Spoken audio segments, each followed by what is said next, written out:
For my last 2 seasons of snowboarding, I've been rocking the Burton Photon wide boots as well as the Burton Step-Ons. And I've gotten a lot of questions on how they've held up, if anything wears down over the last 2 years. So I wanted to take a moment just to talk about my experience using the Burton Step-Ons for my last 2 seasons and share with you my thoughts, opinions, and if I would still recommend the Burton Step-Ons over other bindings. So let's get into it. So for starters, I've now ridden this setup at Breckenridge, Vail, Keystone, Arapahoe Basin. I've taken it to the terrain park. I've ridden them on some light powder days. I've ridden them on every level of difficulty across the mountain. And I've taken them to some big mountains as well as the smaller local mountains that I have here. So I feel like my use with them has been really good. I've definitely tested them in every possible scenario. So firstly, I want to talk about how they ride. I really love the way that the Burton Step-Ons ride. The responsiveness you're gonna get out of this binding is unlike anything else. So in a traditional binding, you have the binding, your straps, and your boot. And your boot, any micro movements you're gonna make in your feet, that's gonna pull on the strap's gonna pull on the binding, that's gonna pull on the snowboard. Well, by eliminating that strap, in my opinion, and having your boot directly connected into the binding, I think it makes for a much faster reaction time, and the responsiveness you're gonna get out of this is insane. Every little tiny micro adjustment you're gonna make with your foot is gonna be directly translated into the snowboard below you, which is good and bad. I think for the big mountain riding and stuff, when you're doing some all mountain riding, it's awesome because you're able to make those tiny micro adjustments just that much faster when you're going over all this bigger varied terrain. Where I see it as a potential drawback would be like in the terrain park, or if you're doing butters or presses or flat ground tricks, you're not gonna have as much room for error, in your press. Any little tilt in your foot is gonna directly affect the board, which does make that a little bit trickier, but still very doable, but just something to take into consideration when you are using the step-on binding. Also, the dampening on this bindings has been really great. Out of the 2 seasons I've been using them and I've ridden mountains like Breckenridge and Vail from open to close, and I've never had any foot pain, any foot discomfort. By the end of the day, my feet still felt perfectly great, which I think that has a lot to say about the binding and the boot, that they have a really good amount of dampening. You've got a nice thick pad on top, as well as it's got some rubber down underneath to help eliminate a lot of that chatter. So overall, I've been really impressed with this boot binding combo. Again, just talking more specifically about the Photon boot as well, I never had any foot discomfort. They did feel super stiff straight out of the gate, but after I had like 2 to 3 days of riding in them, they loosened up a little bit, and it's still a stiffer boot, but I'd put it more on the medium stiff versus just a straight like stiff boot that it felt. I'd say it's like more like a 7 out of 10 versus when you first pull it out of the box, it felt definitely like a 9 or a 10 out of 10. It was super stiff. But again, no foot pain, no ankle discomfort, no weird rubbing, anything like that. These boots have been really comfortable. I've never have put insoles or anything in them. I'm still running them completely stock. Never had any foot fatigue at the end of a day snowboarding. How have they held up?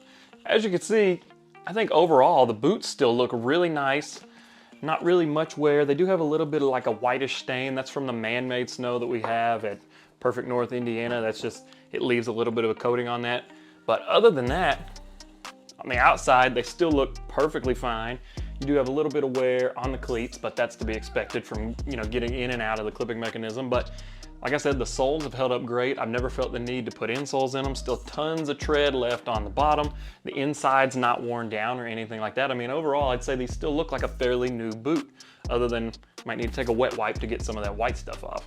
As for the bindings, the only visible sign of wear really is on the clipping mechanism itself, right here and right here. I'll put a close-up shot so you can see that a little bit better as well. And that's just the paint rubbing off, as well as a little bit, actually no, there's not even any really, there's a little bit of a rub mark here under the toe, and tiny bit of rub there. Let's check this other one. Same thing, you get a little bit of wear right here, and 2 little tiny marks underneath the toe cleats, but I mean the paint's still intact. So overall, really good. I think both the boots and the bindings still have a ton of life left. You're still gonna get plenty more seasons out of them for sure. I think they've held up phenomenally through all the abuse that I've taken them to. So would I still recommend the Burton Step-Ons as a top boot and binding choice? Absolutely. Now this season I am running the Clue binding, so if you want to see how those stack up and compare, make sure you subscribe, follow along, and I'm going to be using my experience with the Burton Step-Ons and see how that translates into the Clue and try to see which one is the better step-in, step-on binding. I want to be able to tell you all which one's going to be your best performing bang for the buck, because this was an expensive setup, but overall would I still recommend it? 100%. I love the performance I've gotten out of these. The responsiveness is unmatched to none. Yes, I paid a lot, but I think this still has a lot of life left in it. Still plenty to go, and overall it's been an extremely, extremely comfortable setup. Like I said, I've taken it to all the big mountains.